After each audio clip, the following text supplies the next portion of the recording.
Hey, so we've got this anniversary of this famous album, and I think even if you haven't heard of Joy Division or Unknown Pleasures, I'm pretty sure you saw a shirt like this. But if you are here watching this video, there is actually a very big chance that you are very well aware what is this album and what I'm going to talk about. And I think it is going to be a bit controversial what I'm going to say. And yeah, they actually became popular in Poland, in my country, in the early 80s. Already after Ian Curtis died.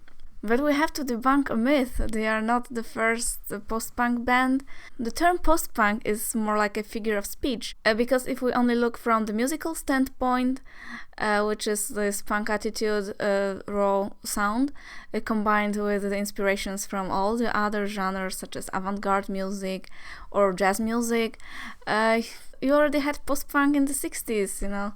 You had the Stooges, you had MC5. So this was post-punk before the actual punk. But I think the first song that has this label, post-punk, it was 30 Seconds Over Tokyo, recorded by Pere Ubu in 1975. And Joy Division, as popular as they are, I don't consider them the best band. I know they are very famous, and Ian Curtis was a personality. Well, I mean, they met in 76 at the Sex Pistols concert, and they wanted to play punk, like normal punk, and Ian Curtis was a beginning poet, so he wrote the lyrics and he was a singer. And he had epilepsy, unfortunately, and he eventually took his own life in 1980. And they actually had this very big hit single, Love Will Tear Us Apart, that is not on any of these albums, but it was ranked pretty high on the British charts, and later it went to like all over Europe, including Poland. And there's one more connection with Poland, is that the first name was Warsaw, but it has actually nothing to do directly with Poland. It had everything to do with David Bowie, who first used the name.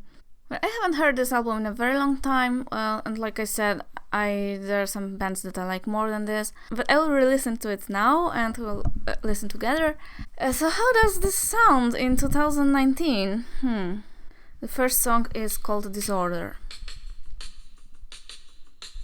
and it starts with automatic drums.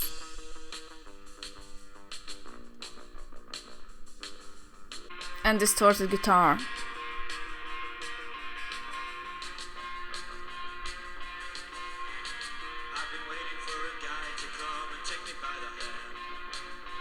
And false vocals.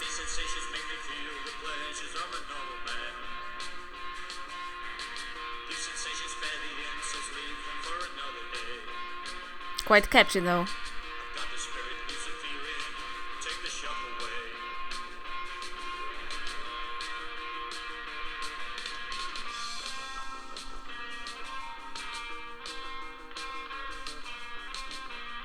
Okay, this is guitar solo now.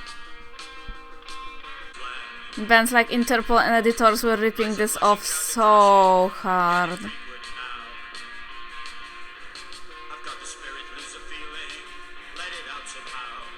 Okay, so the first track was pretty catchy, the second one is Day of the Lords, and it already starts darker and slower. And the voice is also deeper and lower.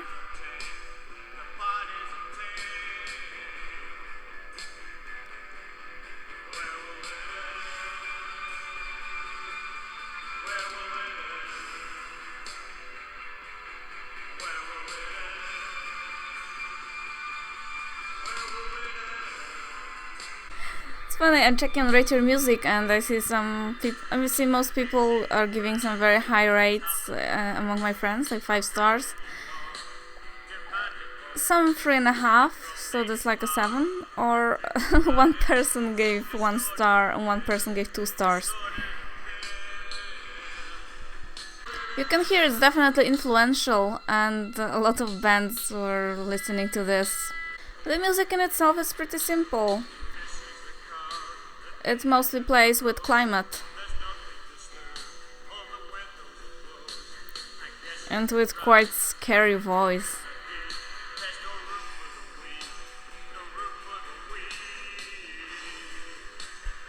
Okay, here we have the third track, Candidate. There will be 10 tracks.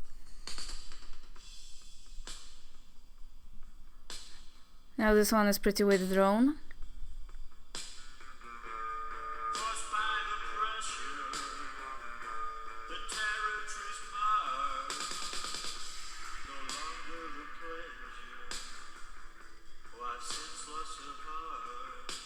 The voice sounds like a madman's voice.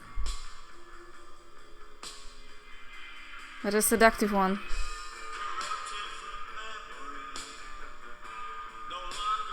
Pretty good bass line.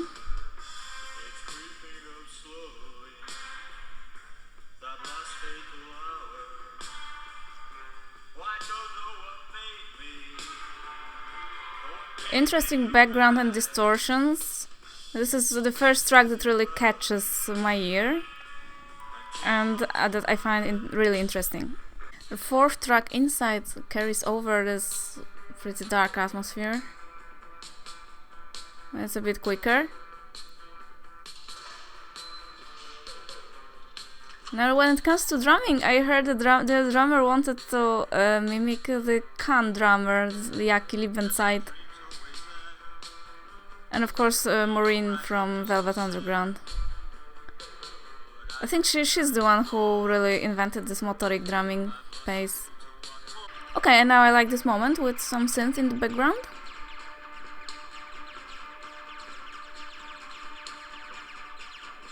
New Order later, after Ian Curtis died, the other guys started with New Order and they more picked up this type of style.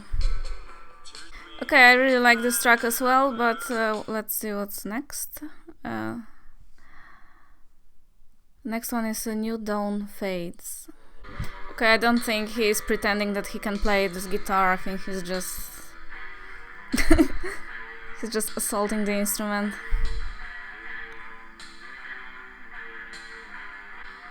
I don't find this particularly interesting. I guess it's supposed to be experimental, just I'm not buying this experiment here. Okay, it picks up some gothic atmosphere, which is sort of redeeming, but still I think one of the weakest moments here so far.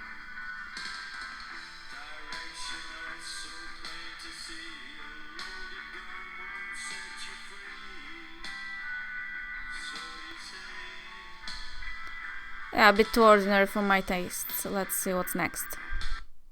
Oh, next one is She's Lost Control. I like this, and I actually like pretty much Spoik Matambo's version. Yeah, that's definitely a highlight here. I mean, I've heard all these songs for sure many times, it's just... I don't remember when I listened to this whole album. Maybe 20 years ago or something.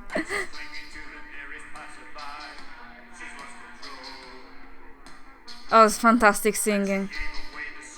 That's my guy.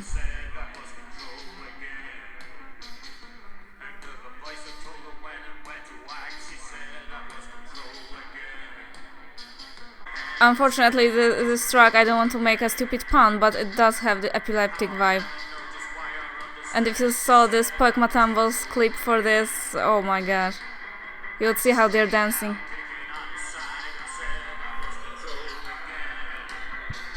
Okay, either way, that's a fantastic song. If you haven't heard it, well, of course you have, but it's pretty good to listen just on its own. The next one is Shadow Play. I believe now we're at the B-sides generally. I think She's Lost Control is like the first song on the B-side. I have Spotify, so... Okay, still thinking, jury is still out. Okay, he's really trying to play solo here.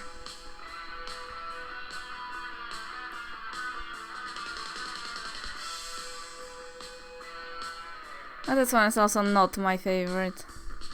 But seriously, it's pretty sad how some bands are straight up ripping from them. The next track is called Wilderness. The instrumental background I don't find particularly interesting or like experimental or adventurous. It's quite the samey all over.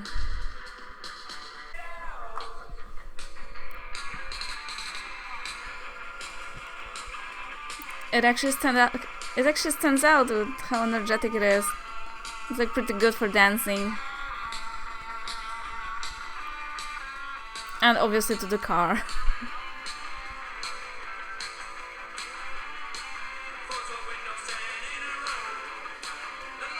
And a pretty raw vocal over it.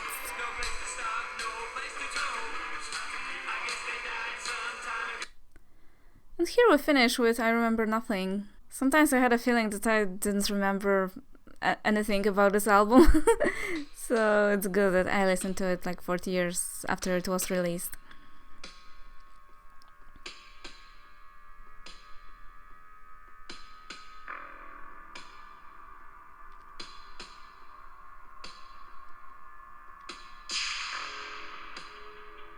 Starts pretty well. Got my attention. Yeah, I think this is one of their best songs that they ever recorded, actually.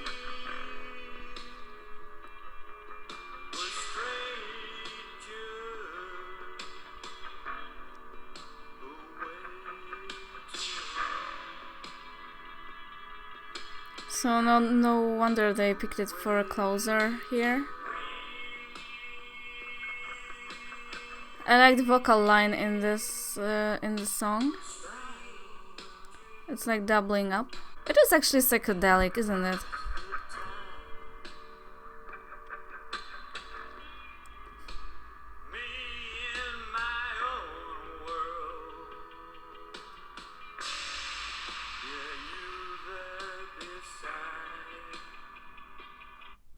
Okay, to be honest, I would be listening to this till the end. It's like 3 more minutes of watching me listening to I Remember Nothing. Perhaps not that interesting. Well, okay, my opinion is like some of the tracks are like 9 out of 10, 10 out of 10 even.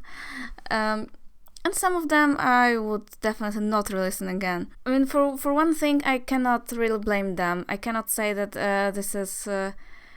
this is generic because a lot of bands picked up from them. So how can we blame the band who started it? Who started this precise type of style, type of singing? And maybe actually I didn't remember that some of the songs were really, really good. And at the end, I would like to say that I consider 2 times in the music history as the most creative. One was like from 67 to 73. This is when you had the good psychedelic. You got good jazz. You got progressive rock that actually was listenable.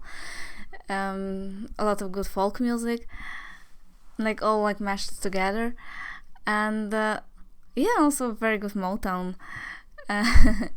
And then the second time was between 77 and 83, when the post-punk and new wave were like in bloom, with pretty experimental things sometimes. Usually these less known things are more experimental and I think more ahead of their time. But okay, that was Joy Division. I enjoyed it. I mean, I understand why people like this album. I understand why it's interesting. Especially when you're a sad person, you can like totally relate to this atmosphere. Atmosphere is another of their songs, but it was not on this album. If you sit alone in some dark basement, I can totally imagine why you like it. But I mean, some songs are simply better than the others. But the question in the title is how does it sound in 2019? So some of these songs aged a bit worse. So that's like my grade for 2019 after not listening to it for many years is 7 out of 10. And particular highlights for me are She's Lost Control, I Remember Nothing, Candidate and Inside, these 4 tracks. So I'll see you again because sometimes I do this post-punk or minimal synth reviews, or I'm interested in this type of music as well. So I'll see you next time and take care and goodbye.